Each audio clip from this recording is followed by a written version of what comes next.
Hello, everybody. This is Georgianne Hughes, and this is The Bite Show. And it is a real blessing to have Olaf Hage with us. And tonight we are going to talk about the Bible Exposed. And you can write to Olaf Hage at Post Office Box 427, Brunswick, Maine. And the abbreviation for Maine is ME. And the zip code is 04011. And you can go to the Bite Show, go to the library, the audio library, look for Olaf's name, click on it, and his page at the Bite Show opens up with all of the audio files, well, most of the audio files Olaf and I have done over time, and links to before 2012 and beyond.com, where Olaf has some very special audio files that you can purchase, downloads, wonderful, enlightening, very thought-provoking material. And let's keep Olaf busy doing what he does best for all of us, and that's researching. So please, write to Olaf, send money orders, or whatever, buy the files. They are well worth having. Hi, Olaf. Hi, Georgianne. I would thank you for that plug there. I do want to mention to people that that they can send checks as well as money orders. Yeah. And I've been known to accept cash too, but I document everything that comes in for the IRS naturally. But that website's not my website, of course. That's the distributor that paints and ships for me and you and other people. So just so they know who that is. But when they go there, they have a PayPal link that allows them to use credit cards now. Yeah. International orders, and people can order from any continent in the world that they can use PayPal with. Uh-huh. They ship worldwide, and of course there are also downloads there that can be purchased, and of course anybody worldwide can download them. Mm-hmm. And those are short, unlike the ones I do here, which tend to be at least an hour long. Those are about 45 minutes each, so they're bite-sized chunks, and I record those myself and send them to them on tape, and then they upload the tape onto the internet and attach the PayPal link to it, do all that nice stuff. And we've got stuff on all kinds of amazing things over there. Especially, I did a lot of Mars and Comet. And oh boy, is that material, Olaf, is stunning. I mean, whoa, you're ahead of the scientists. Well, by accident. I mean, I actually use a lot of the scientific discoveries and so forth as a starting point. But the thing about science is the right hand doesn't know what the left hand is doing. And they don't pay attention to the Bible. Well, that's true. They're afraid to. They're afraid to scientists privately over the years on many occasions. And every time you bring up the Bible, it's always, you feel suddenly as though you've been transferred behind the Iron Curtain and are talking to somebody who is trying to leave the KGB and join the FBI. If you know. Yeah, that's funny. It's really, it's kind of creepy.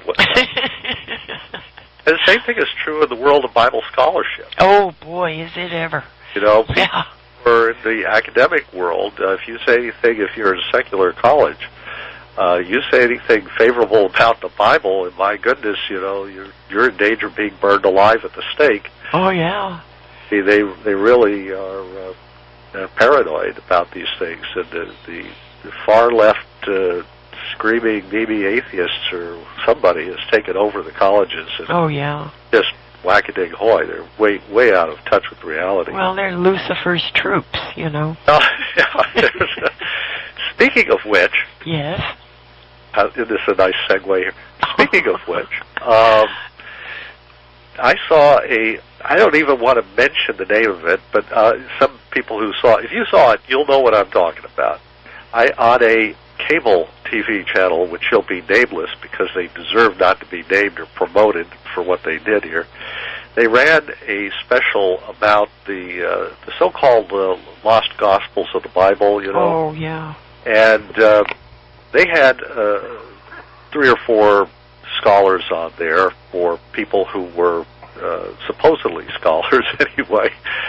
Now, I think what happened here was that the person who did the screenplay and wrote the narration, I know how these things are done. A producer comes along with an idea, and he says, we'll ask you some questions about the Lost Gospels, and you guys answer the questions. And so the scholar answers the question that they're asked. What they don't realize is that after they're done talking, they record it. Months later, somebody writes a script, superimposes that script on top of their comments, and the scholar ends up sounding as if they support what the narrator is saying. The way they structure it, you think that they do the scholar for 30 seconds, and then the narrator says something, and then they do another scholar for 30 seconds, and the narrator says something, and by the time you're through, you think that the scholar is endorsing these absolutely false statements being made by the rather ignorant, uninformed narrator who's working with a script that somebody supplied them. Yeah, very crafty deceptions. Well, I don't know whether it's a deception so much as that people are so used to hearing lies and false statements about the Bible and the history of the church and church councils and things, that they assume that this stuff must be true because it's popping up everywhere. Huh. You know, you keep repeating it often enough in enough venues and different places and different books and different radio shows or wherever, and people get the idea that it must be true. Yeah. True. The Council of Nicaea, as we showed in the Nicaea in our Bible Exposed series, we were talking about the Council of Nicaea. We showed that there simply wasn't anything going on at the Council of Nicaea as far as editing anything into or out of the Bible. Never came up. We have eyewitnesses who were there, their accounts. We have the votes. We have the final 20 rulings of the Council. We have the Bible before the Council. We know what was in it. We know what was in it after the Council. We have manuscripts, and by the way, one of the things that this documentary claimed was that there were no copies of the Gospels, of the 4 Gospels that we have, older than the 4th century. Huh. Absolutely false. Total nonsense. In fact, we can reconstruct every word of the New Testament, shy about 10 verses, from the writings of the early church fathers. Yes. Oh, forget just the manuscripts. I mean, we got manuscripts in papyrus and so forth. And there's almost 50 of those. They're none of them's complete, but there's large portions of all the Gospels and the Book of Acts and Revelation and the epistles and so forth. And so we've got copies of this material, and that's not complete in the papyri because they don't survive very well. That stuff's just plant fibers that have been mashed together. So it doesn't last very well, unfortunately. The parchment lasts a lot longer. That's animal skins. Yeah. That's what survived, and those are the manuscripts we have. But the Christians didn't have access to that. They were being persecuted and so on. So they didn't get their manuscripts in that form until the 4th century, when Constantine was willing to pay for the cost of putting it on parchment. It's a lot more expensive, and the Jews and the Romans at Pergamos pretty much controlled that industry at the time. Papyrus was the poor man's paper. Yeah. Parchment was for very special documents. In fact, among the Dead Sea Scrolls, you look at the condition of the Dead Sea Scrolls, and that was perfect preservation condition there, right? That's the best conditions for preserving something you could have asked for. Salt air in earthen jars, in caves next to the Dead Sea, below sea level. Yeah. I mean, insects can't live there. I mean, this is about as perfect a preservation as you could have asked for. and the stuff is from they think from the 1st century or slightly before. Some of it they know is from the 1st century, including right up to the time of the destruction of the temple around 70. And so this is material from, if you will, the New Testament era. Yeah. And the Dead Sea Scroll material, if it's on parchment, it survived very well. The book of Isaiah, for example, is almost in perfect condition. I mean, it looks like old manuscripts. Don't misunderstand me. Obviously, it's 2,000 years old. Yeah.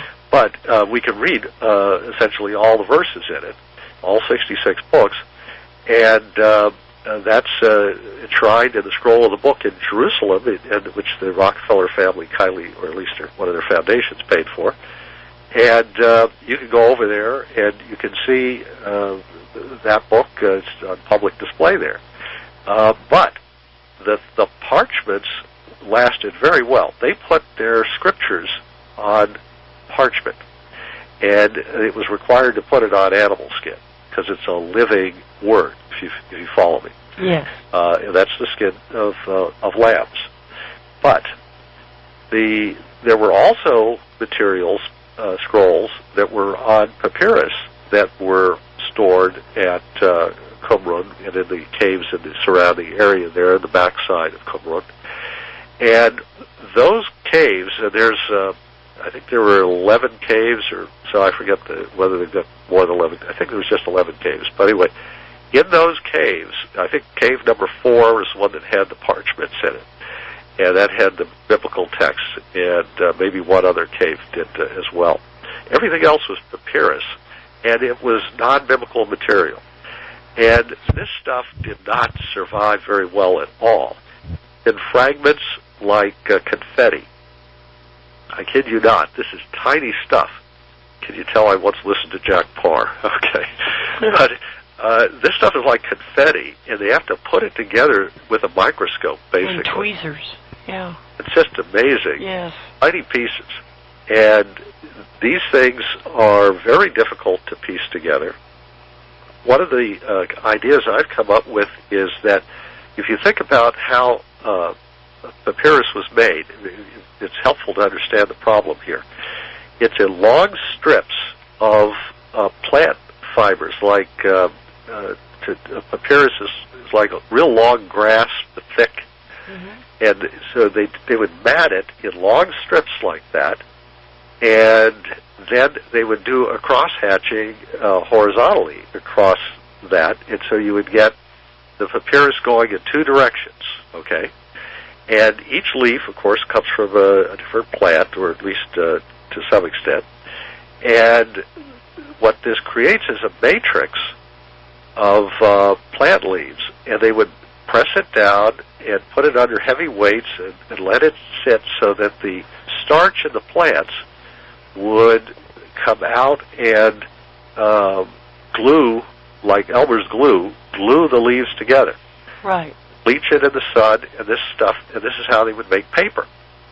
Now, because of that cross-hatching, if you ever see one of these manuscripts, you can see the cross-hatching. If you look closely, if you see the actual piece of manuscript, you can see the cross-hatching from the horizontal and vertical long, thin leaves of the papyri. Now, it suggested to me a solution to the problem of putting these pieces together. If we can take now nano technology, we can take little small needles, under a microscope, we can take tiny little bits of the plant material from the horizontal and vertical fibers inside the little pieces, and without disturbing the lettering on the outside, okay? And we can take that, and then we can do a DNA sample of that, and we can find out which plant each of those leaves was associated with. Wow. Which means every vertical line has a specific DNA signal, and every horizontal line has a specific DNA signal. That's awesome. Put them together, you've got a unique piece of the puzzle. Oh, my gosh. You could arrange all of the pieces that go with one horizontal line of papyri in the same line, and the vertical one's the same way. Pop it into a computer, the computer will automatically assemble the pieces of the puzzle for you. It'll automatically put them in there. Now, they can be arranged in one of two ways, upside down or right side up. Yeah. Only two possible ways to arrange it, and once the scholars know where the pieces go, it's a fairly simple matter to figure out, what's right side up and what's upside down. So I believe that there is a way, using the latest DNA sequencing technology and the tiny little bits of DNA they now need to do this. When O.J. Simpson was on trial, they took dilute little droplets on the ground that were virtually 99% water.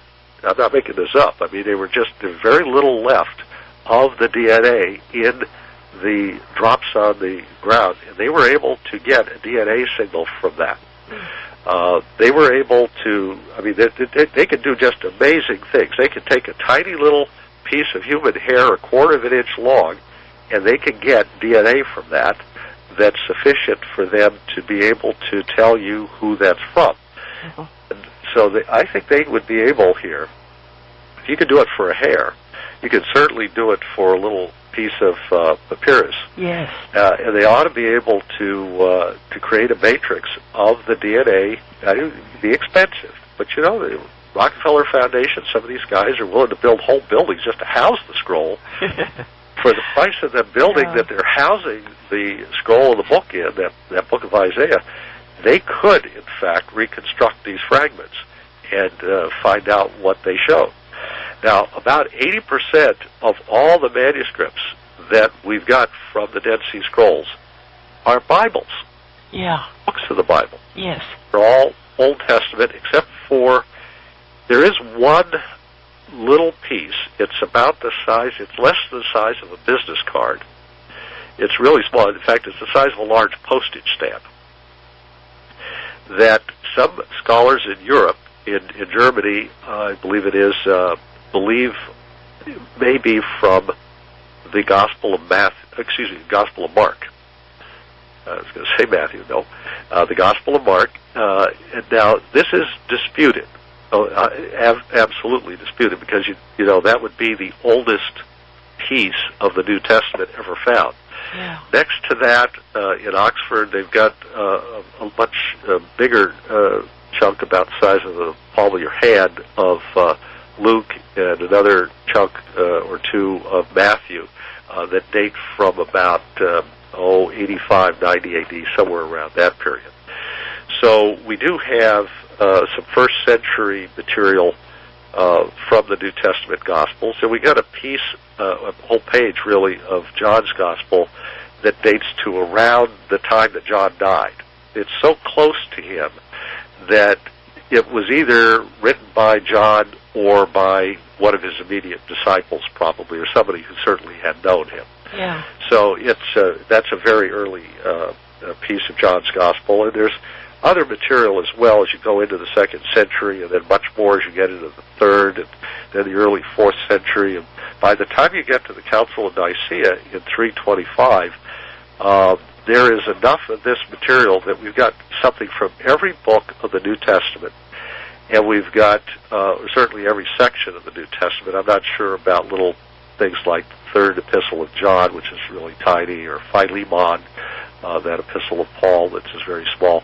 Some of the stuff is so small that getting anything to survive from that particular book is a lot more chancy than when you got a big book like Matthew, for example, or something of that sort. But what's happened is we know that these pieces that we have came from books because of the way that they are written and the type of page that they're on. And all of the early fragments of the Gospels are from books as opposed to scrolls, bound books. So they would have been bound with other books. That's the whole purpose, you see. Yeah. And so we know that there must have been a collection of different Gospels and other New Testament materials very early on in the late 1st century. Which corresponds very nicely with what the book of Revelation says about a codex-style book being handed to John on the island of Patmos, and that, of course, we know dates to at the very latest, the end of the 1st century, because it's mentioned in very early 2nd century writings. So we know that was around. And other people at the end of the 1st century and on into the early 2nd century mention or quote from the Gospels and the teachings of the church that we find in the Gospels. So it's very clear that and that includes pagan critics and Jewish critics of the church and so forth. There are mentions of things from the New Testament very early in the 2nd century, the first half of it, and then even more so as you get into the second half of the century, where you have, by the end of the second half of the 2nd century, or about, 75 years or so after the death of the last apostle, which is, a human lifetime.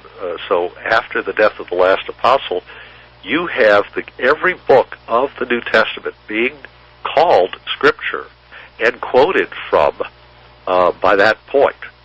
And in fact, by before the Council of Nicaea, the critics of the church have identified all 4 Gospels, Matthew, Mark, Luke, and John, and quoted from them, even though they're vicious haters of Christianity and are ridiculing it and talking about how the Christians believe that Jesus was a God or the Son of a God. They say that he came down and died for sinners and so on. They're saying the very things that are in the New Testament because they're quoting from it. Yeah. They're accusing the Christians of believing in ridiculous ideas, silly things, okay? And in these 4 Gospels, they do not accuse them, however, of having a Gospel of Thomas or a Gospel of Philip or a Gospel of Peter or a Gospel of Mary. They never accused them of that.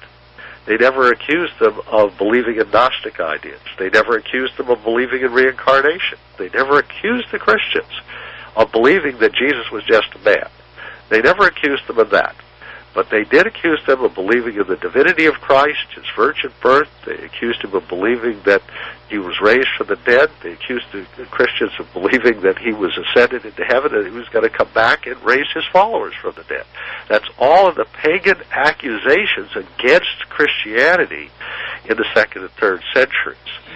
So what we know is that the doctrines that are found in the New Testament, clearly what dominated the the Christian church in that period between the time of the apostles and the Council of Nicaea.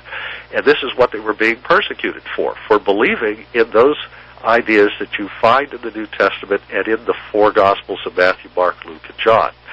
Now, all of the books, as I say, are found quoted extensively to the point that we can reconstruct the entire text from just what the early church fathers before the Council of Nicaea say about it. They quoted it so extensively, and they call it Scripture. They call it inspired, and they understood it to be apostolic in authorship, and they identified the authors.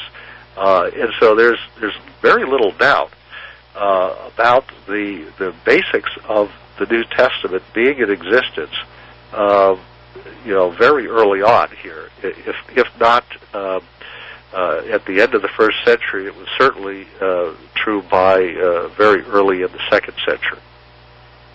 And we also have the testimony of the church historian Hage.Typhon, writing around the year 170, about 100 years after the destruction of the temple in Jerusalem, and less than 70 years after the death of the last apostle, and less than 50 years after the death of the last eyewitnesses who had known Jesus and the apostles. In fact, a lot less than that.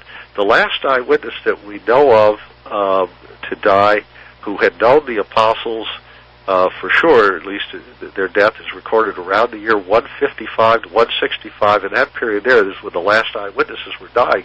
That's just literally within a decade of Hage.Typhon writing his church history. So people who had known the apostles were still alive just a decade or so before Hage.Typhon wrote his history. And, of course, we're talking about the publication date. He was probably researching it while these men were still living, and it may very well have been that Hage.Typhon consulted with some of these people in producing his history. And he says how the documents of the New Testament had been completed and were available to the church by the beginning of the 2nd century, and that around the year 118, when the last people who had known Jesus had died out, that's when you began to get the what he called the imposters, who went around faking scriptures and pretending to be, Peter or Thomas or whatever, and started creating fake documents that they tried to pass off. And they had to wait, as he said, until the choir, the ancient choir of the apostles, as he said, called them, had died. So when that choir, as it were, had ceased to be heard, then, he said, they were willing to come out of the shadows, and these imposters began to create their fake scriptures. And so he identifies something from what may have been, I don't know how old he was at the time, it could have been something that started in his childhood, but certainly it was happening in the time of the people, the witnesses of the apostles, people who had known them personally, that were still alive in Hage.Typhon's day. So he had very good evidence to work with. And he, in turn, provided a major source of material for Eusebius when he wrote his ecclesiastical history, his church history, in the early 4th century. And he consults Hage.Typhon and quotes extensively from him.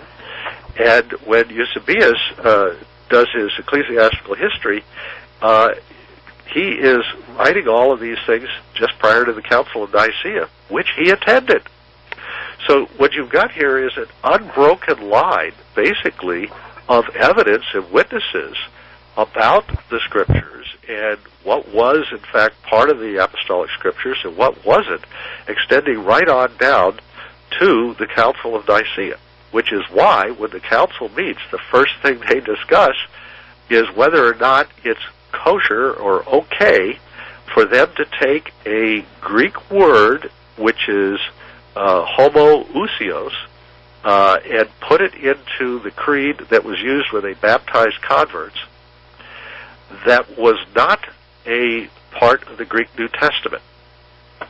Because they, up to that time, they said every word of the Apostles' Creed that the new converts recited when they were baptized, every word of it was taken from the New Testament Greek Gospels and the New Testament Greek text. So that tells us several things. I mean, they didn't emphasize the Greek part because that followed automatically from what their discussion was, because it was a Greek word. But the point was that the Greek Apostles' Creed, they said, was taken word for word from the vocabulary of the New Testament, which means the New Testament had originated in Greek. Otherwise, they would have said it had to be in Aramaic. And the reason why that's true is because nearly better than 90% of the bishops who were present, I've seen, by the way, varying numbers. Some people say 230, some sources, some say 318. The most sources I've seen say about 250. But every one of the bishops who was present, we know essentially what part of the world they came from. Better than 90% of them came from Asia Minor, where the dominant language of the members of the church was Aramaic. Yet they were discussing the Bible as a Greek text. They were talking about a Greek baptismal formula, the form of the Apostles' Creed that they were to recite. Clearly, everybody was expected, if they didn't know Greek, to learn it in order to be able to study the Scriptures and be a good Christian in terms of knowing the original teachings of the Apostles in their original language. And the earliest version of the Aramaic text that has survived, has come down to us, comes from the 5th or 6th century, and is clearly quoting from and based upon a Greek original. And there's many passages in the Aramaic text that we have today called the Peshitta that show that it is from a Greek original. In fact, the very first chapter in Matthew takes an Aramaic word and explains it to the reader with a Greek word. Well, why in the world do you need that in an Aramaic text? There's no need to explain what Emmanuel means. I mean, they would have understood Emmanuel. They didn't have to be told that it means God with us. They would have understood it. That's their language, you see. It's a variety of Hebrew. So they would have understood what Emmanuel meant. They would have had no problem with that. Yet there is, in the Aramaic Bible, there is an explanation of what that Hebrew name means. And in fact, all throughout the New Testament on to the book of Revelation are explanations of what these Hebrew words mean to what is obviously a Greek reader. So we can see that the New Testament originated in Greek. And nobody seems to bat an eyelash when they're told that the Gospel of Thomas originated in Greek. It doesn't seem to bother anybody that the Gospel of Peter originated in Greek, or the Gospel of Mary Magdalene, or any of these other texts. But boy, they keep insisting that we don't have the original language when we're looking at Matthew, Mark, Luke, and John. Yeah. Now that's ridiculous. Yes, and one of the problems is that the men who wrote the Gospels had as their native language Aramaic. They were born with that language, and they also learned Greek. And it's very clear that these men were bilingual. And there's all throughout the text. I just gave you examples where they show that they're bilingual. And nobody doubts that they were bilingual. So if you know that the author's bilingual, why do you assume that that first language of the text that they wrote it in was in Aramaic? It doesn't make sense. Clearly the text is assuming that it's going to a Greek-reading audience. Look at the epistles of Paul that are addressed to Greek-speaking people in Greek churches in Greece. Yeah. Hello? I mean, what do you need? And the cities in the book of Revelation, Ephesus and Sardis, I mean, those are Greek-speaking cities. I'm not saying there was not a single person walking through the streets of Ephesus that spoke Aramaic. There probably was somebody there, but those were primarily Greek cities. And there are a lot of places in the Bible. The city of Rome, you honestly think that when Paul wrote to the Romans, that he wrote to them in Aramaic? No. Can you imagine? I mean, it just doesn't make sense. So, I mean, people have all these strange ideas about the Bible. Well, there is something strange about the Bible, but that's not it. It's not that the Bible was, really in Aramaic and we don't actually have the Bible or something like that. The real secret about the Bible, the thing that people have, if you will, forgotten, is the original order of the books and the hidden secret design of the Scriptures. Now, this is one of the great proofs that the books that we have are the books we're supposed to have. That there aren't missing books or other Gospels, or that Gospels have been added, all of that sort of nonsense, which we've disproven in our discussion about Nicaea, and shown that that just simply wasn't possible. I mean, we showed how the men who were at Nicaea had been persecuted for 21 years in that part of the world, where most of them came from, to torture, to get them to hand over their New Testament books in order that the pagans could burn them and destroy them. They knew there were too many Christians at that point to kill off all the Christians, so they concentrated on trying to destroy their scriptures. And this is not a secret. You check this anywhere. The Diocletian persecution that started in the year 303, that was its purpose. It was dedicated to destroying the Christian Bible. That specifically we're talking about their Greek New Testament text.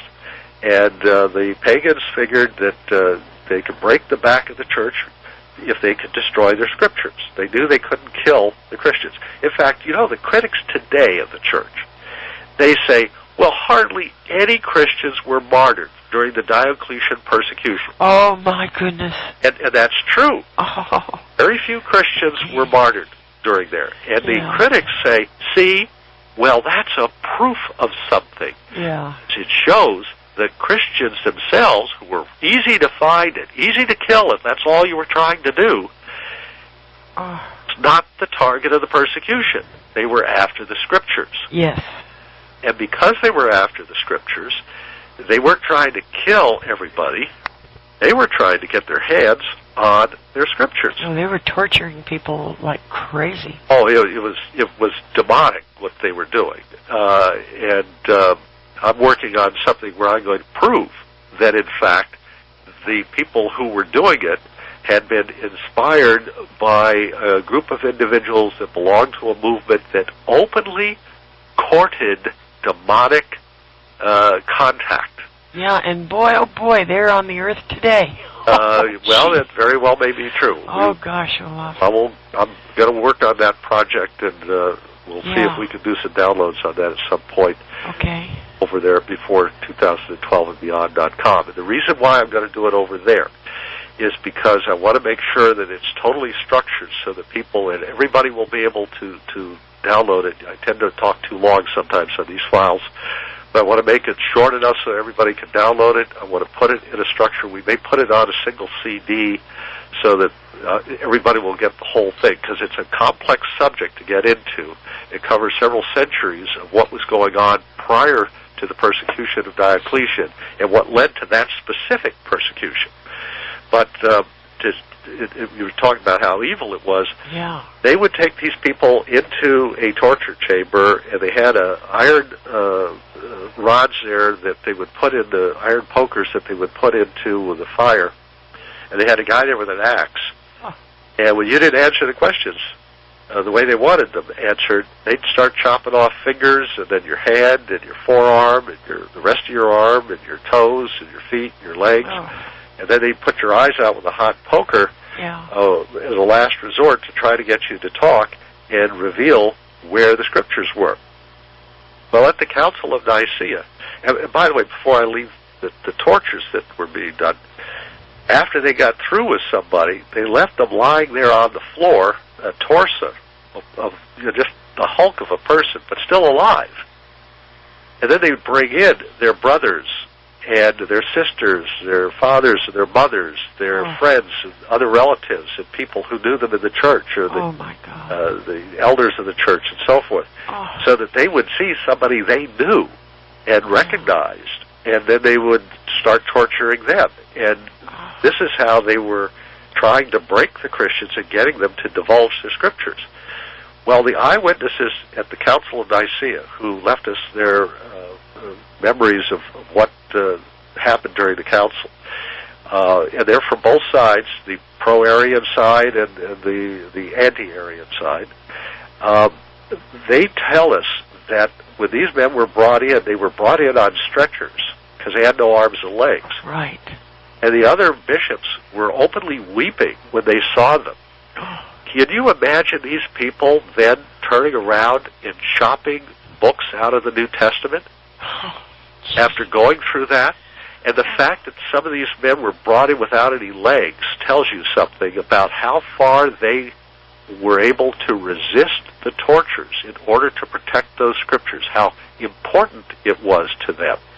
And if it was this important to the pagans, if they thought the Scriptures were that important to the Christians that if they could just burn them, they could somehow stop Christianity. Yeah. If it was that much founded upon that book, then that book must have been considered an inspired text, and there must have been a specific text for all willing to suffer horribly for and protect. Yes. Must have cared that much about it. Well, what was it they were protecting? Not our Bible. Gotcha. You see, your assumption is that the Bible we now have is identical to the Bible they had, and it isn't. The Bible you've got, I don't care what Bible you've got, if you've got an English Bible, if you've got a Bible translated into Latin, If you've got a Bible probably translated out of some English text into some other language, if you've got Luther's Bible, German text, or whatever it is, my guess is that it is not the Bible that they had at the Council of Nicaea, the one that the apostles had produced. It was handed down through the early church fathers and quoted by them. Yeah. That Bible that they had the books in a different sequence. Oh yeah, it was the same text, but it's been rearranged. Yes, that's true. Reason why it was rearranged. They've moved certain books around for certain reasons. Now, in the Old Testament text, those books were rearranged, and we know who did that and why. When the Old Testament was translated into Greek about 300 years before the crucifixion of Jesus, at about that time, the people from Jerusalem were brought to Alexandria, and they were asked to translate the Bible into Greek. And when they did so, my guess is they did it according to the sequence of the books as requested by Ptolemy II, Philadelphus, who was then the king in Alexandria. And my guess is that what he did was he requested that these books be rendered in a certain way, and so the Jewish authorities who came there and did the translations, at least according to tradition who did it, that they rendered them in the sequence or book order that was requested by the Greeks. And so it's not the same as the Hebrew text. Your New Testament text is the product of a rearrangement that occurred after the Council of Nicaea. Now, not because of the Council of Nicaea. It occurred much later. But I'll explain why that is in a moment. What happened here was that the Old Testament in Greek was the text that Greek-speaking people used, just as English-speaking people use an English text, or German-speaking use a German text, or Dutch-speaking use a Dutch text, and Italians and so on. People read the text in their own language, their native language. Now, they may reference and research it in the Hebrew or Greek, as I do, but those obviously are not my native language. My native tongue is English via Colorado. Yeah. But I'm not a native Hebrew speaker or a native Greek speaker by any stretch of the imagination. I had to learn those languages on my own, basically self-taught over the years, and I couldn't carry on a conversation in them to save my life. But I can study them if you give me a good dictionary and the interlinears and so forth, and I've worked my way through those for decades now, so I'm getting pretty good at it.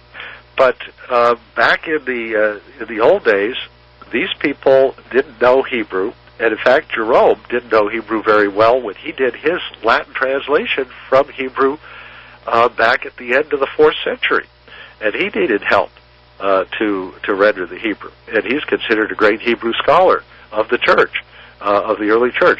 But there were others who knew Hebrew better than he, and he acknowledged them, by the way, as superior to himself.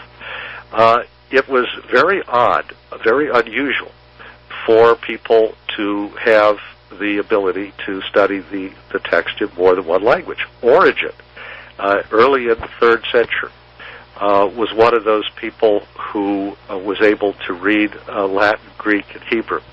And there were other people who were trilingual at the time. Jerome was one of those people. By the end of his life, he was trilingual.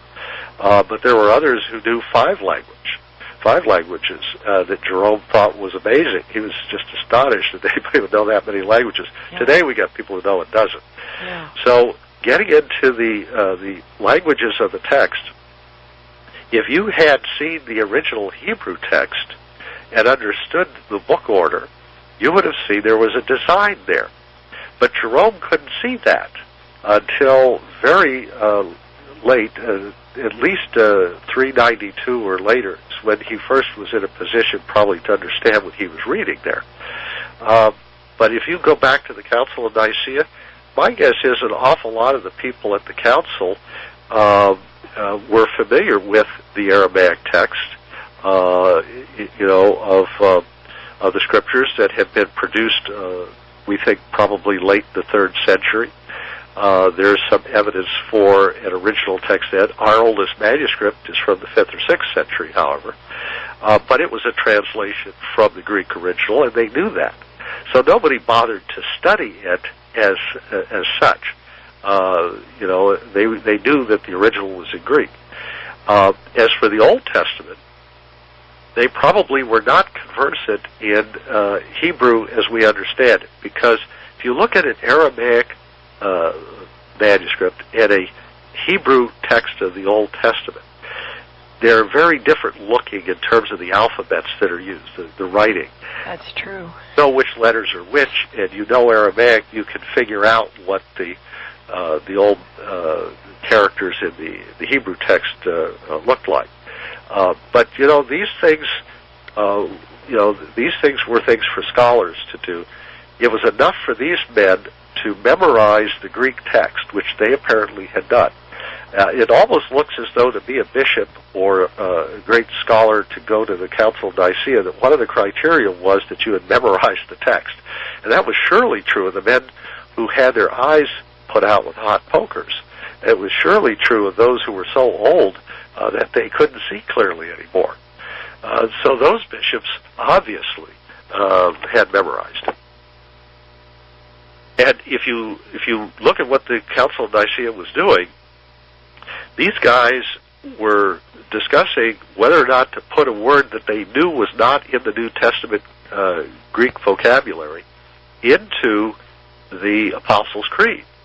Well, how would they know it wasn't in there unless they memorized the text? So that tells you that memorization of the text was widespread, as we've discussed previously. That was a very common thing.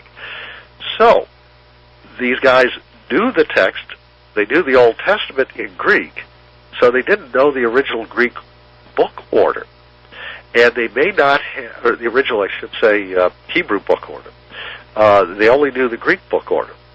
And so I think what happened here was that people began to lose sight of what was the significance of having the books in the right sequence, because the Septuagint not only had a different book order, there were a group of apocryphal texts that were added to it. Bel and the Dragon, Maccabees. I mean, there's a whole bunch of stuff that had also been translated for the Greeks in Alexandria, who would bring them back every summer, to Alexandria on the water there where it was cool instead of in Jerusalem where it was hot in the summer. And so the guys loved to come to Alexandria and be feasted by the king there. And so my guess is that every time Ptolemy asked them back, they said, gee, what are we going to translate? We've run out of Old Testament books. We got to bring something new. So I think they started rummaging around in the closet there. They found the history of the Maccabees, and they said, well, this is more or less an accurate history. We'll bring this, and we'll use this. So the Septuagint ended up with all this extra stuff in it. Well, that kind of confused things. The Jewish people knew that their Old Testament in the Hebrew text was divided into 4 divisions, which they reckoned as 3 for a reason which we'll get into in a minute, and that there were 22 parts to it. There were 39 texts in 22 divisions. Now, one of these divisions is the book of the 12 lesser or latter prophets, and if you look after at the end of your English, or usually most translations at the end of your Old Testament, you will see 12 short prophetic books in there: Hosea, Amos, Habakkuk, Nahum, books like that. And those 12 books were reckoned as just one for the purposes of the counting of the 22 divisions. Joshua Judges was reckoned as one, those 2 books together. Samuel, 1st, 2nd Samuel, 1st, 2nd Kings was all reckoned as just one book. They reckoned 1st, 2nd Chronicles as one book. Ezra and Nehemiah were reckoned as one book. And when you get done, you got 22 divisions like that, or 22 books. Now there are 39 texts, the 12 texts that constitute the latter prophets, all as one book, you see. So I think at some point these were probably all bundled into specific scrolls, so they would put those 12 lesser prophets or short prophets all on one scroll. They had both parts of Chronicles on one scroll, and Joshua and Judges on one scroll, and so forth. And then eventually they probably bundled some of these together even more so. Today, if you go into a synagogue, they've got the first 5 books of the Bible, known as the Torah, all on one scroll. And so the divisions may have been even more restricted than that when you got down to the scroll level. So they had all of these scriptures counted up, in other words, and reckoned as a group of 22. Now, there are 22 letters in the Hebrew alphabet. I think that it's quite clear that at some point somebody said, okay, maybe it was Ezra, who knows, there are various traditions about these things, but somebody said, look, we've got 22 letters, this is now the 22nd book, which by the way was Esther, and so let's stop here. But then somebody said, wait a minute, we've got 4 divisions here. We've got the Torah, Genesis, Exodus, Leviticus, Numbers, and Deuteronomy. We got the collection of 6 prophets, Joshua, Judges, Samuel, Kings, Isaiah, Jeremiah, Ezekiel, in the book of the 12. And then we've got the section for the kings, Psalms, Job, Proverbs, Daniel, Ezra, Nehemiah, and Chronicles. And then we've got this 4th section for the scribes, Song of Songs, Ruth, Lamentations, Ecclesiastes, and Esther. Now, the way they had the books set up, you had 5 books of the Torah and 5 books of the scribes, and you had 6 books of the prophets and 6 books of the kings. And so you had 2 groups of 11. The priests and the prophets, they had 11 books, and the kings and the scribes, which were basically, listen to them again, Song of Songs about the wife of Solomon and people like that, and Ruth, the women of Jerusalem weeping in Lamentations, the book of Ecclesiastes about, again, Solomon's wives, and the wisdom that he had gained from them, from all of the women that he had been married to, so to speak, or perhaps he regretted it, the book of Esther, Queen Esther. So these are 5 books of queens. See, they're all queens. And so, because Ruth is the ancestor of David, so she's a kind of a queen. So we have here the books that could be called the Queen's section, put in by the scribes of the house of Benjamin. So we had King's section with 6 books in it, the Queen's section with 5 books in it. That's Israel, okay? And then you had the priests and the prophets. They are speaking on behalf of God. So we had God's side of the equation, where God spoke to Israel, and then we had Israel's response in the Kings and the Queens section. 11 books on each side. 11 books of God speaking to Israel, and 11 books of Israel, as it were, responding to God. So it was the husband who had married his bride, Israel and Judah together, of course, the tribes of Israel, and it was therefore considered a marriage covenant. The Old Testament was viewed as a marriage covenant between God and Israel. And that means the whole house of Israel, all the tribes.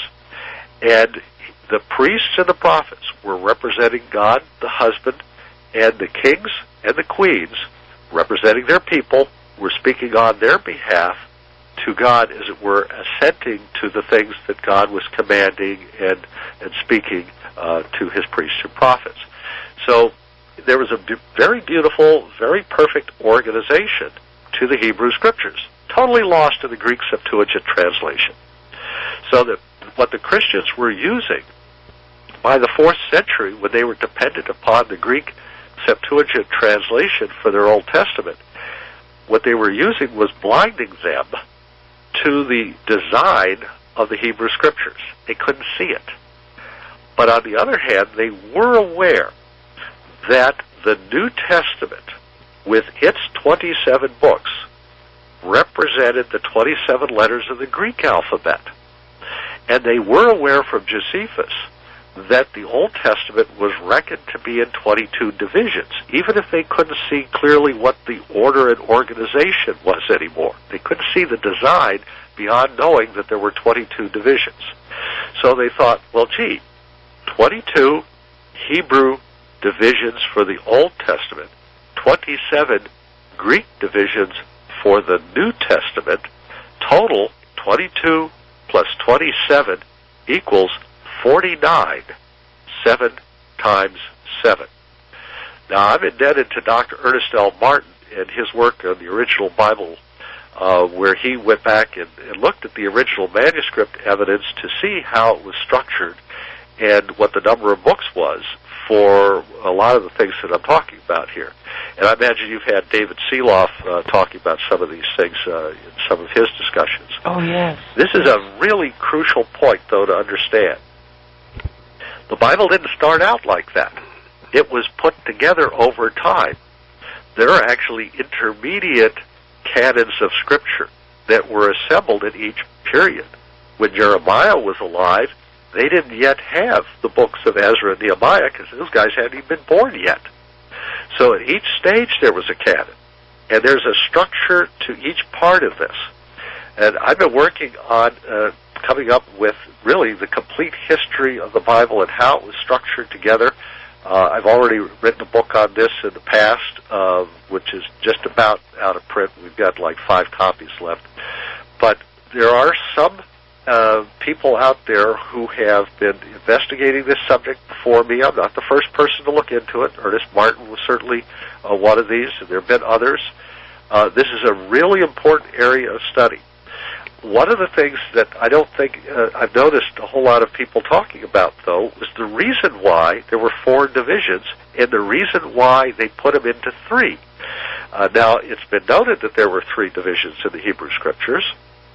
That is to say, the law, the prophets, and the writings, they took the kings and queens section and they put them together. In fact, they stuck the queen section into the middle of the king section, between Proverbs and Daniel. And when they did that, in other words, when they created that new version of the text by moving the queen section into the middle of the king section, when they did that, they moved the book of Daniel to book number 20. Now, book number 20. Well, there is something in the Scriptures about this. And back in the Torah, it said that you are supposed to tithe every 10th animal that passes under the rod. So you count things, and you count them one by one. The 10th animal is tithed, and the 20th animal is tithed, and the 30th, had there been one, would have been tithed. So what were the 10th and 20th books? They were the book of Ezekiel, number 10, and the book of Daniel, number 20, after you took the 5 Queen's books and stuck them into the middle of the King section. Well, notice what the book of Daniel says. Seal up the book until the time of the end. How do you do that? The answer is, you tithe it. You see, God, through his angel, instructs Daniel to seal up the book.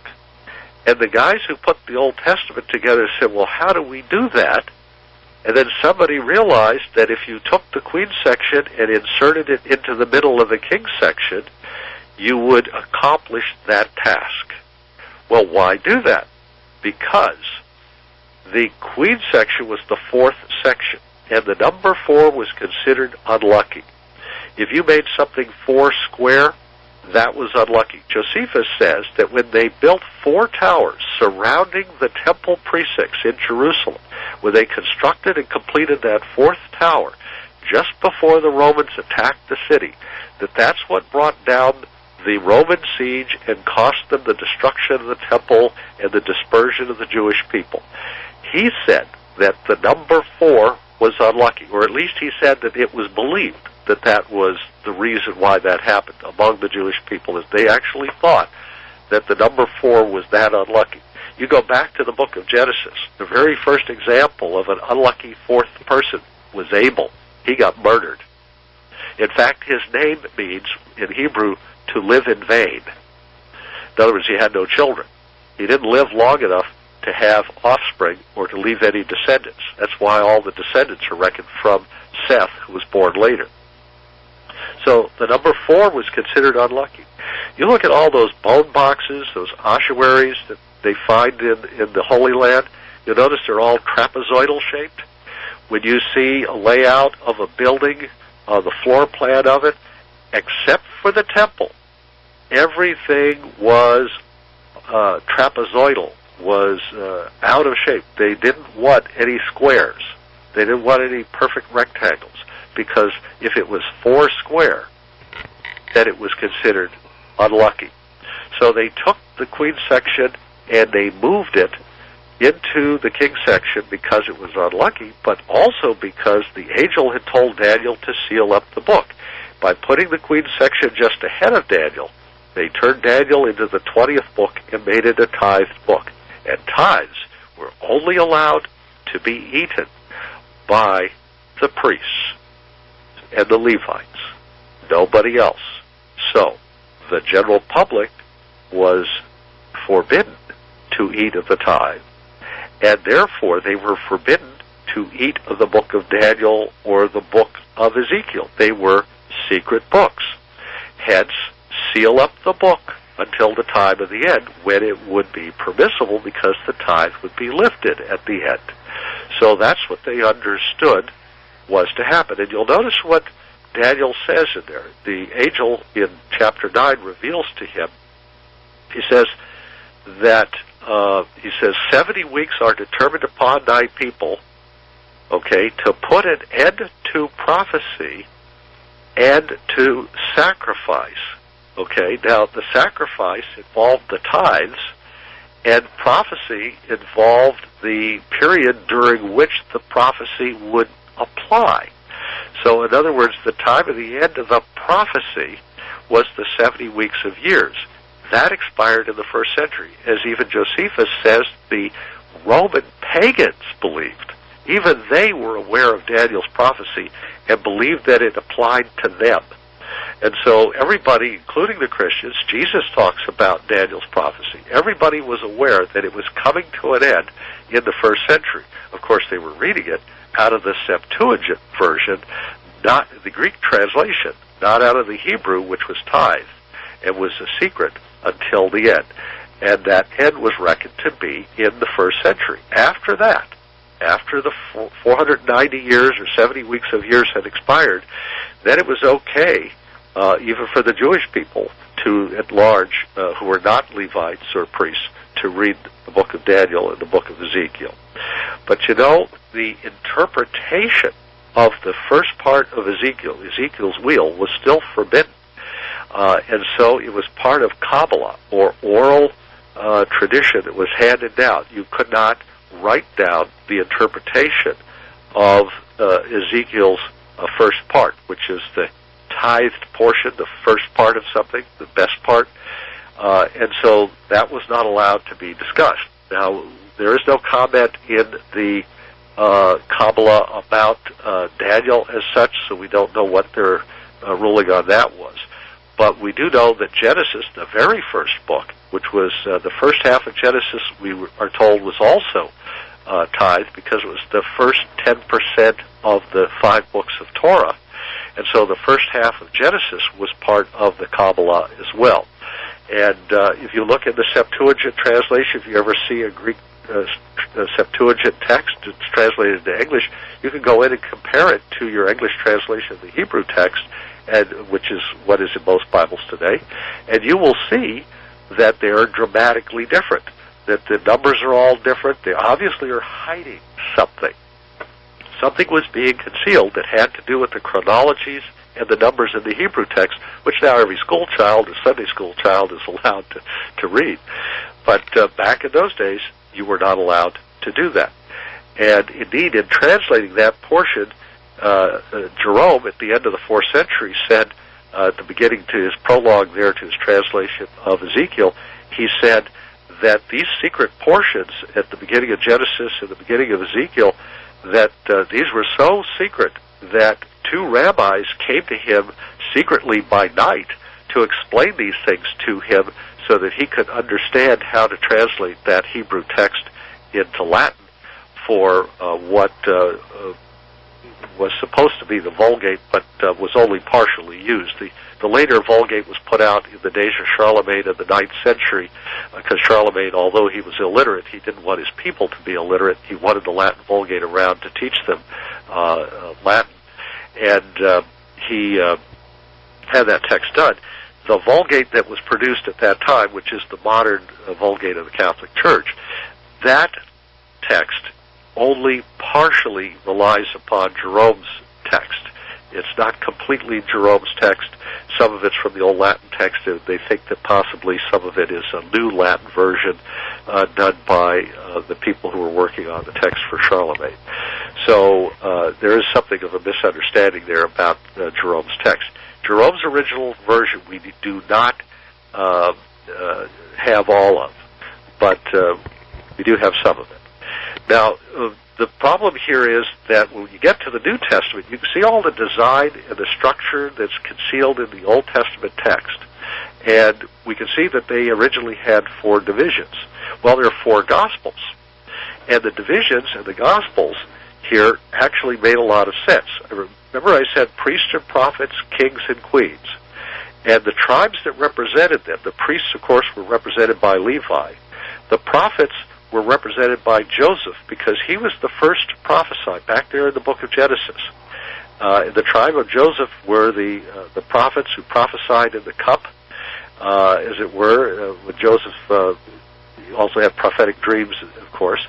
And then the tribe of, and of course, Joshua, who heads up the prophet section, was of the tribe of Joseph, of Nun, or Nun, of the house of Ephraim, of the house of Joseph. And then the king section, section number 3 there in the Hebrew Scriptures, obviously the house of Judah, the kings, and the scribes of Benjamin, who had charge over the genealogies of the queens, who was born and who their heritage came from. Benjamin took up the 4th section, the queen section. Now, it turns out that those are also the 4 full legal heirs of Jacob in the book of Genesis.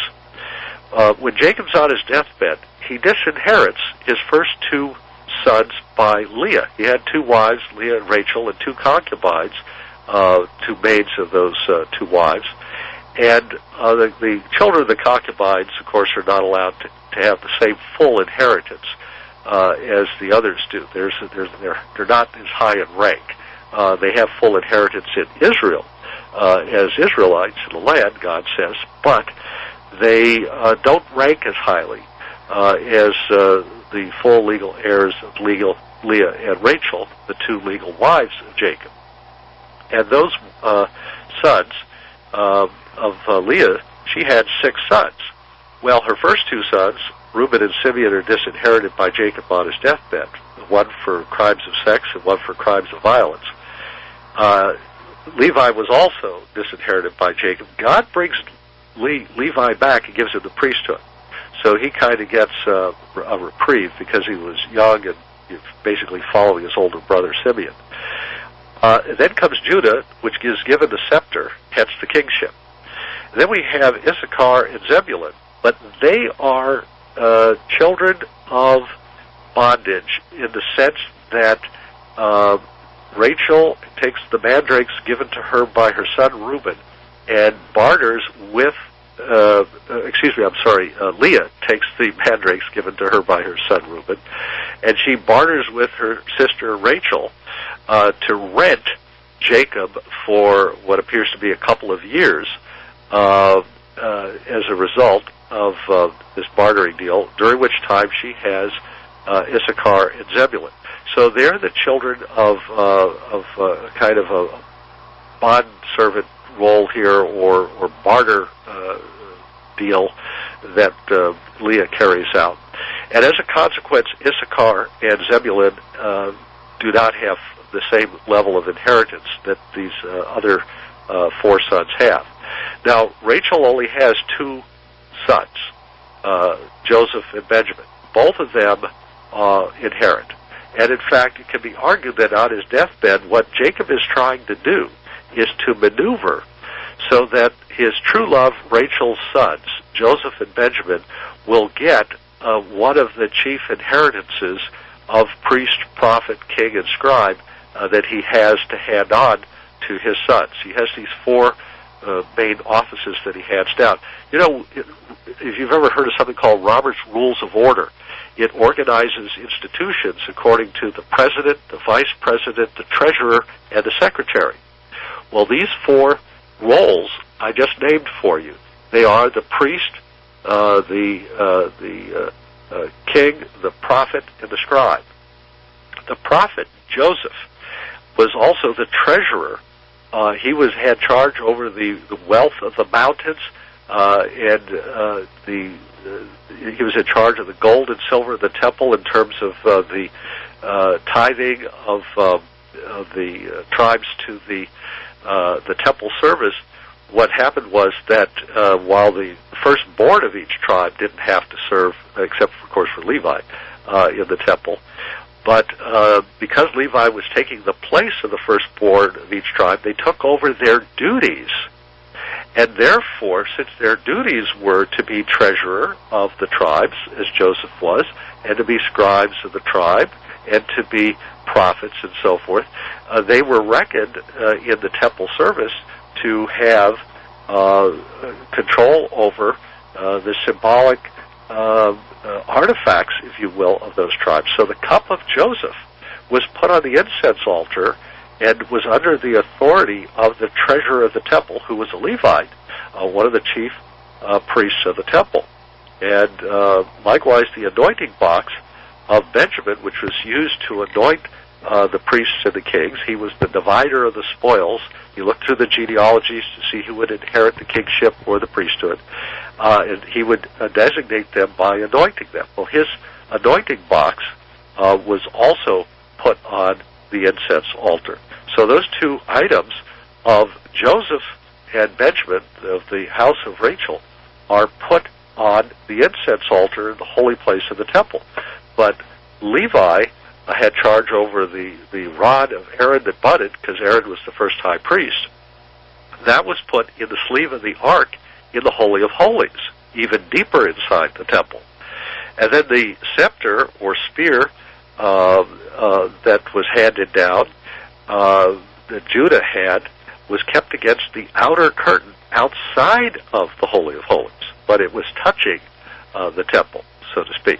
So these are the 4 sacred artifacts that designated the 4 chief tribes in the 4 main divisions of the priests, the Torah, the prophets, their 6 books, the kings, their 6 books, and the scribes of Benjamin, the 5 books of the queens.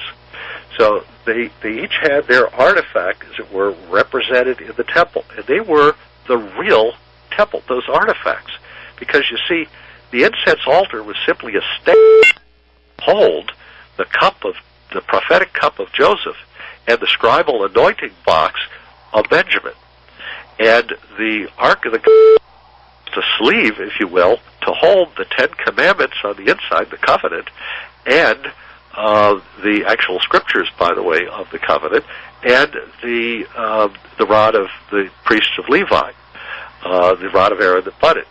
And then outside the outer curtain of the temple, the captain of the temple, who was second to the high priest and stood in for him whenever he couldn't serve, the captain of the temple, the other of the chief priests, he was representing the tribe of Judah, and he had charge over that spear against the outer curtain. So all of these things gave us, if you will, a heritage of the chief men of these 4 ancient royal households that had no blot against them. They were not descendants of handmaidens of Jacob. They weren't from the concubines. They didn't get disinherited. They weren't children of barter, as between Leah and Rachel in the matter of the mandrake root. So these were 4 legal heirs that represented the priests, the prophets, the kings, and the scribes. When you get down to the New Testament, look at the four Gospels, Matthew, Mark, Luke, and John. We are told that John's Gospel represents Jesus as Son of God. We are told also that John is the brother of James and that they are the sons of Zebedee and Salome. And there is an ample tradition in the church that he's a Levite. So that is the book of Levi, the Gospel of John. And then we have the Gospel of Luke. And we know that Paul sponsors the Gospel of Luke because he says so, calls it my Gospel. And he and Luke work together on that text. And Luke calls the two of them we at the beginning of his Gospel, if you will look there. And what's very interesting about Luke's Gospel is that since it's sponsored by Paul, Paul clearly identifies himself as being of the house of Benjamin. And in fact, it is reckoned that he was a scribe of the house of Benjamin, had studied at the feet of Gamaliel, which he says in his epistles. And so here is Paul, a very prominent figure of the house of Benjamin. He said he advanced well beyond his peers. So he is of the house of Benjamin. And that leaves two other Gospels now. So we got one by Benjamin and one by Levi. We're looking now for Judah, the king's Gospel. Well, the Gospel of Matthew portrays Jesus as of the as being of the heir of David, and it traces his lineage from Abraham and David on down to Joseph, the husband of Mary, and indicates here's the royal line, and it names some of the kings in there, specifically in David's line down to the days of Jeconiah, who was one of the kings last king actually of that line to sit on the throne of David.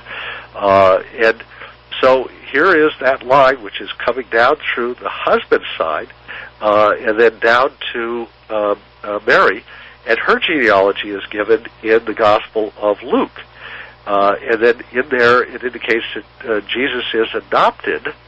He became by law or by custom the son of Joseph, the son of Eli.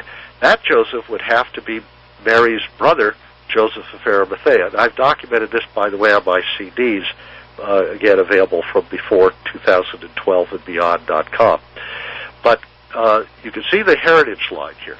And what you can notice if you look at this text in the Gospel of Matthew, where he's describing Jesus, they're looking at him to see whether or not, the Pharisees come out and everybody's trying to figure out, is Jesus the inheritor of David's throne? Is this the Messiah? Is this the guy they've been looking for? Is this the one who's going to be reckoned king, in other words? So I believe, although there's a tradition that is prominent today that tries to change the designation of the four Gospels in terms of which tribes and which offices of Jesus that they are pointing to, when you go back and you look at the early church and you look at the New Testament, you look at the Old Testament and so forth, you spend some time studying this, you will see that the designations that I'm giving are actually the original ones. Later on, because the church lost track of the sequence of the books and the meaning of these things, it got off track in terms of designating what gospel referred to which symbol and which tribe. But you can see it if you go back to the earliest records. It's still intact there. And again, that was part of my book, and we're going to revise that book and put out a new edition of it at some point here on CD for you. But now that means that if Matthew is Judah, that Mark must be Joseph, the treasurer and the prophet. Now we are told that Mark, John Mark, is the son, or more likely the grandson of Peter. And we are told that, I know people don't believe me, but if you look at the Gospel of John, we're told that Peter's son is Judas, the one who betrayed Jesus. And he's the one who had the purse and was the treasurer of the apostles. So that was the family that was reckoned to be the treasurers. And so John Mark is a member of that family, at least on that side. And what's interesting about it is that early in the church, a number of people, starting in the 2nd and 3rd centuries and in the 4th century, were still reckoning that John Mark was a much more likely author for the book of Revelation than was John the Apostle. And in fact, they would sit down and analyze the Greek text and show reason after reason after reason why John could not possibly have authored the book of Revelation, John the Apostle, but why John Mark was a much more credible author. In fact, if you look at 1st and 2nd Peter, his grandfather, you will see that John Mark's grandfather is quoting from, or at least is echoing, the themes of the book of Revelation repeatedly. And then, if you will also look, you will see that in the book of Revelation, the first chapter, he says we there several times, we and us. Who's he referring to? Who's the other person? I think that person is Peter. There's an early tradition in the church that says that because of a revelation, the word apocalypse is used there in the Greek original, because of revelation, that Peter and John Mark left Asia Minor, which is where the book of Revelation is located, left Asia Minor and went to Alexandria and to Rome. Well, notice what Alexandria and Rome were. They were places where there were large Jewish and Christian populations, and they were seaports. Now, Rome itself was a port on the Tiber River, but the Tiber River emptied out at the port of Ostia, which was considered the port of Rome. So when you looked at these two situations here, there was a big tower, the Lighthouse of Alexandria, which I believe was fell when the Arabs attacked it in the what century was that there? The 7th century. But there is some argument to be made that this old tradition about Peter and John Mark leaving Asia Minor and going to Alexandria and Rome was a reference to Babylon the Great. That they thought that these were references to Jewish people in exile, because they didn't know about anything else at the time, in exile in Alexandria and Rome, where they had large Jewish populations, thousands of Jewish people living. Their interpretation, in fact, some people to this day think that Rome is Babylon the Great. And so they weren't sure which one it was. So they thought, well, just to be on the safe side, we'll go both to Alexandria and to Rome. Now, an interesting sidelight here is if you look at the book of Ezekiel in chapter 25, there's a parallel to Babylon the Great there, and it's the city of Tyre, which is also like Alexandria, a port on the Mediterranean. And they may have thought that Alexandria was Great Tyre, in other words, Babylon the Great, and therefore that since God's people were in that city, both Christians and Jews, in the city of Alexandria, they ought to go there. In fact, the interesting thing is that Mark ended up being martyred in Alexandria, and Peter was martyred in Rome. And that simply reinforced the tradition in people's minds, because it said that the blood of the saints and prophets of God were found in the streets of Babylon the Great, in that city. So they looked at those cities and they said, well, Christians have been martyred in both cities now, in Alexandria and Rome, so that more and more reinforced this idea. Later on, people got to thinking, well, maybe Peter had authored his own revelation. So in the 2nd century, somebody concocted an apocalypse of Peter, a revelation of Peter, and that began to circulate. But it's clear that there wasn't one. I'm going to prove that to you. If you look at the New Testament, you've got 4 divisions here: Matthew, Mark, Luke, and John. With each of these divisions, of course, that's our book order. That's not necessarily the original book order. But with each of these divisions, you have 2 or 3 other books that are clearly associated with it. You take John's Gospel. He wrote 3 epistles. Clearly, you could associate 3 other books with John, his 3 epistles. If you look at Luke, he wrote the book of Acts. Nobody questions that.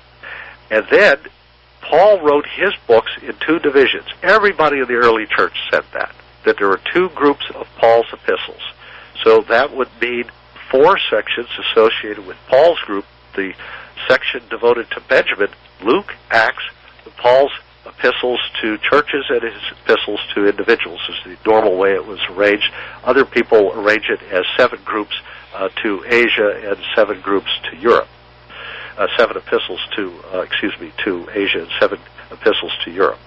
And that leaves us then with Matthew and Mark again. Notice how we seem to come back to those two.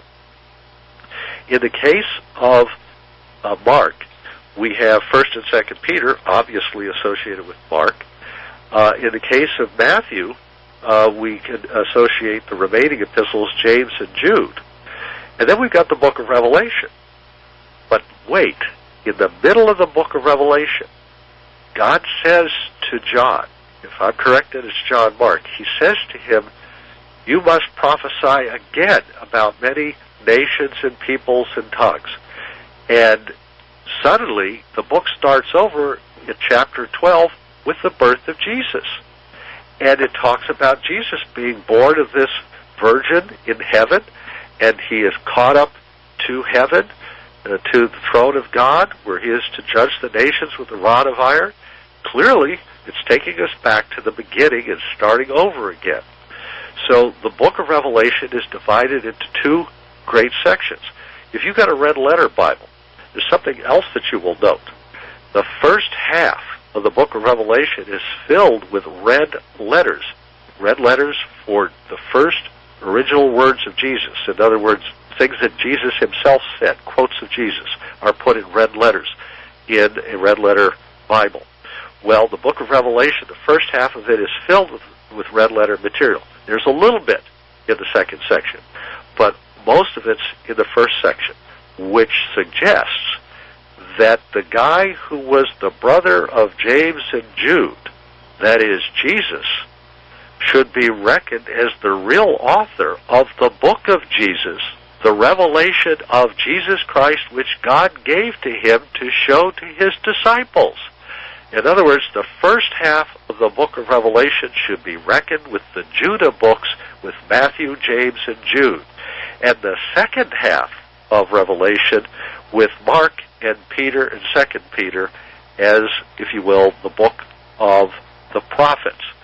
Now, you'll notice that John, at the beginning of his book of Revelation, says, he has made us priests and kings to our God.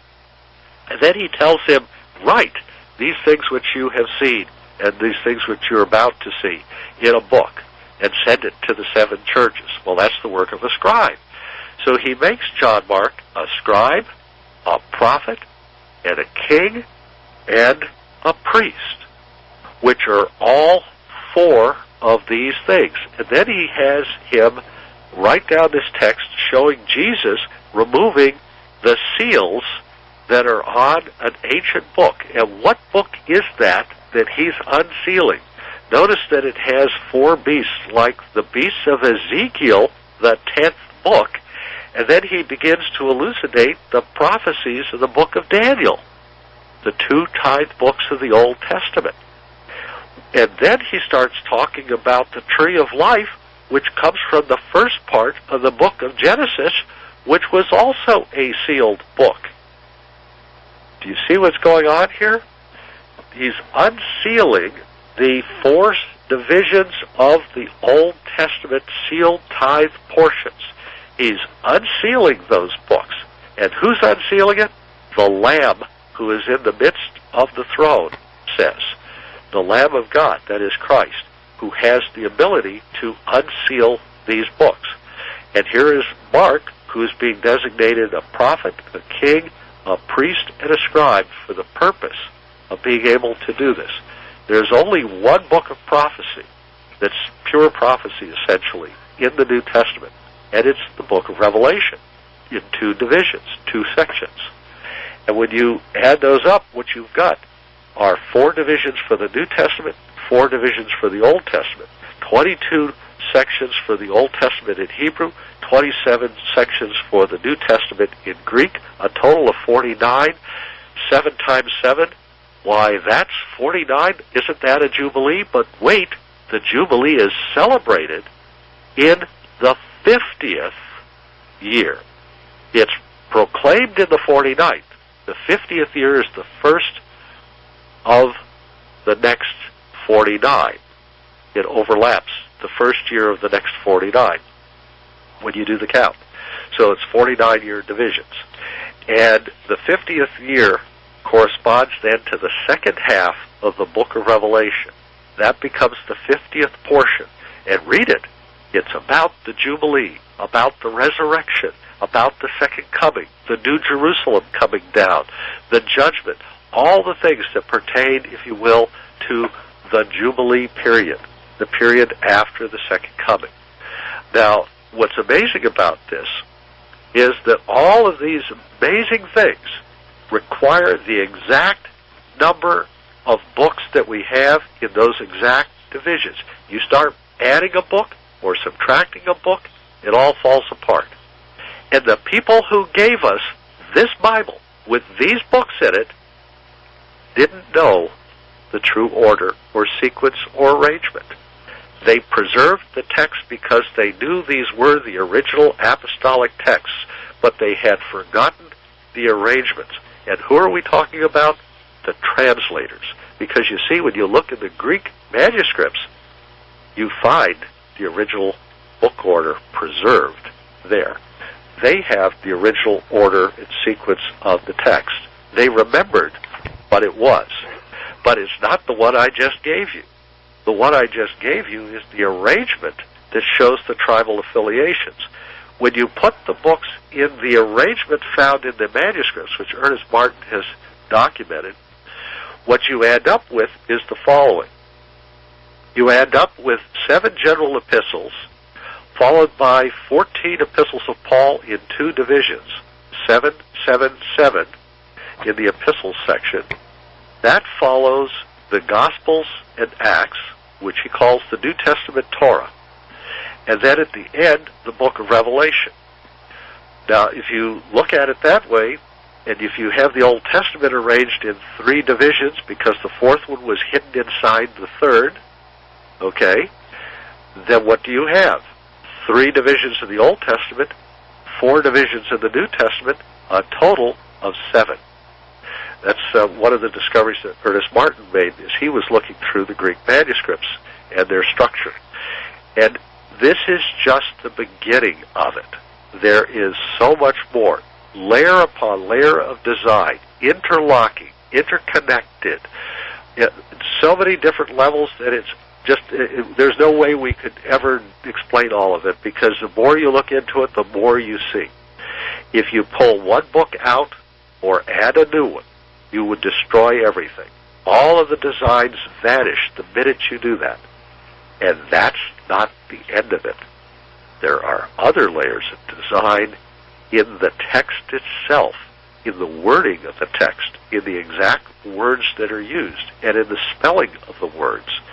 And that's a whole other layer having to do with a subject called theomatics, and Bible codes, and things of that sort. And we'll have to talk about that on another time. Wow.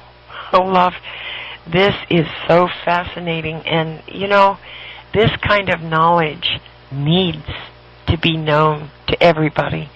Wow, I can't stress enough how important this information is. I mean, you know, men don't go into torture for some phony book that's just, you know, oh, it's just nothing.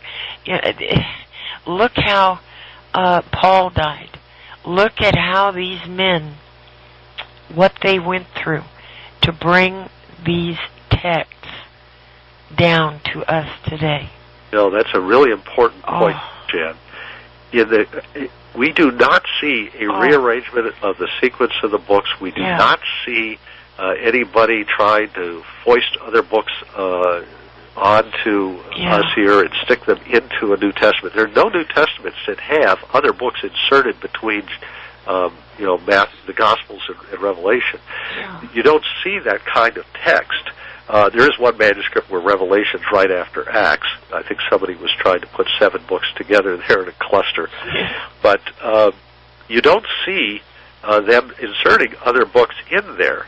and arguing about this and putting in apocryphal texts and this sort of thing until you get to the end of the 4th century where they tried to put some of these apocryphal books into the scriptures. Yeah. You know, the books of Maccabees and that sort of thing. And the reason that I think this happened was because those people were not being persecuted. Those people were not suffering martyrdom. They weren't getting their heads chopped off. The people who'd been through that experience had died off by then. Yeah. By the end of the 4th century, these guys were now living the life of Riley. I mean, they were literally living in the palaces of the Roman emperors, the bishops of Rome were, and bishops in other cities. These guys were living like kings, and many of these people had been born as pagans. They had no old family tradition of preserving these texts and suffering martyrdom and persecution to preserve them. They didn't know about that. Many of these men, in fact, had been belonged to a group of people who had ridiculed and attacked and persecuted Christians.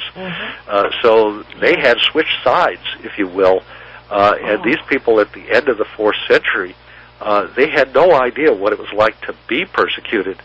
They may have had some inkling of what it was like to be a persecutor, but they certainly didn't know what it was like to be on the receiving end of it, or to be in a family who held it as a sacred tradition of the family, that their fathers or grandfathers before them had suffered horrible deaths and maimings and persecution in order to preserve the texts of the scriptures. They didn't have that kind of family tradition, so they were much more lackadaisical about the scriptures. When you see Jerome writing about the Bible, for example, his discussion early in the 5th century is, well, you know, there's a Gospel of the Hebrews, and we're not sure if that's, you know, some people say it's, you know, spurious, and others think it might be genuine, and so, and he talks about it like a modern scholar does. Yeah. But you go back 100 years earlier, and you look at the discussions by Eusebius, or 200 years or 250 years earlier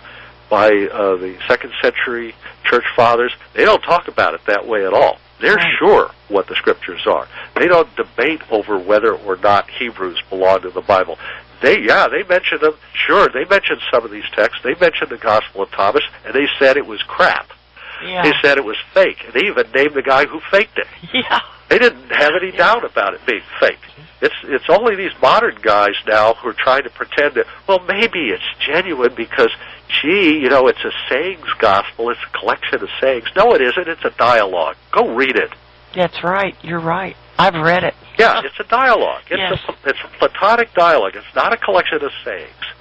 And for those who haven't read it, it's, you know, the apostles are asking Jesus questions and so on. It's like based upon a Socratic dialogue format. It comes from, obviously, a pagan Greek tradition, and in fact, the dialogue of Plato's Republic is bound together with it in the text at Nag Hammadi. So this is the kind of text that it was. It came from a different kind of tradition. No book of the Nag Hammadi Gospels and their manuscripts and so forth is ever found bound together with a New Testament book. And no New Testament book is found at Nag Hammadi. They're two totally separate groups of literature. Yeah, that's right. Yeah, but the books at Nag Hammadi are also acknowledging the divinity of Jesus. That's so right. If you argue that those books date back to the 1st century, don't you dare argue, like the hypocrites on that documentary I saw on Unmentionable Channel. Yeah, I know. Like those hypocrite scholars there were claiming, oh, well, yeah, these books, these Nag Hammadi books date back to the 1st century in some cases. We think the Gospel of Thomas may be a real original gospel text in some fashion, you know, because it was a sayings gospel. Really? Yeah. Okay. Well, don't turn around then and say that the Council of Nicaea made Jesus into a god in the 4th century. Yeah. Because if they already believed in the 1st century that Jesus was divine, then they didn't suddenly invent it in the 4th century, did they? Yeah. And why were all those pagans persecuting them and ridiculing them in the 2nd and 3rd centuries for believing that Jesus was divine? Why were they doing that and saying that they believed that Jesus was a god? Why did they say that about them if they didn't believe that? Yeah, that's right. Why were they saying the Christians believe that Jesus has been raised from the dead? Why would the pagans accuse them of that and persecute them for that? And we got their quotes. We got their exact words where they made these accusations in the 2nd and 3rd century. Why would they do that if the Christians believed that Jesus was just a man? Why would you die for somebody's words if he was just a man? Yeah. Go through those horrible persecutions. If this stuff was fluid and you could add and subtract books at will, willy-nilly, and nobody knew which books were which, and you got dozens of other gospels, and everybody was writing his own gospel and his own text, and nobody knew what the text was, why were they suffering these persecutions for it? Right. Why was Diocletian trying to kill these people and his successors? Why were they doing that? Why was Licinius still doing it in 324? Why were they still trying to get their hands on these Bibles if there was no Bible to get your hands on? Good question. And I think that says it all right there, Olaf. That we're at the end of this file, right? Yeah. I mean, these little Twinkie Satanists, they, oh my gosh. Oh, God bless you, Olaf. This information is so important. And everybody, we need to keep Olaf eating. Yes. And, a roof over his head. So you can get a hold of Olaf by writing to him checks or money orders, Post Office Box 427, Brunswick, Maine, and the zip code is 04011. Also, you can get a hold of Olaf Hage's materials at before2012andbeyond.com. There is a treasure trove of audio files for download. They're pay downloads. And, this material is just absolutely valuable to every Christian, especially now when there are so many streams out there that are attacking Christianity. Something important I'd like to mention in connection with saying. I know there are people who don't like to use PayPal, don't like to use credit cards, and so forth. If you go to before2012andbeyond.com, you can see some descriptions there of my materials. Okay, you can see what's available. Now, the downloads I don't yet have available on CD to sell you. Okay, but we're working on doing that. Yes. I'm putting those into MP3 CDs that you'd be able to purchase. But if you look at the other CDs there, you can see what's available, and some of the offers, including Georgianne's CDs too, and there's a special thing for the Lost Secrets of the Ages series where I have 7 CDs with about 15, 16 hours of material, which I understand people are now raving about. Yes, they are. Well, okay, that's wonderful. I'm glad to hear that. It's finally in people's hands. We were waiting so long to get that out. Yeah. If you want to send me a check or a money order, you want to start ordering these things by mail to the P.O. Box 427 in Brunswick, Maine, 04011. If you want to do that, the address is also, I believe, on your website there, Georgianne? Yes, it is. That's true? Okay, good. Then if you want to send me that, because you won't have to use PayPal and so forth, I can also get you copies of those. But I want to tell you, when I dub the copies, they're not as fancy as the ones you get from before 2012andbeyond.com. They have beautiful labels there, and you got, trust me on this, it's a better deal if you send your PayPal order in to them. But if you want to send it direct to me, I can also dub orders of those for you. Yes. I would, please, if you're able to order by PayPal and use the credit card option, if you want to do it that way, or just use the straight PayPal thing, please go to before2012andbeyond.com and do it that way. But if you just refuse to use PayPal, you can send your order to me by check or money order to the P.O. Box. Okay. No Confederate money, please. No wooden nickels. Gold coins, because I don't know what to do with the gold coin. I don't know what the value of it is. Oh, my goodness. Well, everybody, God bless you for listening, and God bless you, Olaf. Oh, many, many times. This is Georgianne Hughes with Olaf Hage signing off tonight, and God willing, we'll be back. Good night, everybody.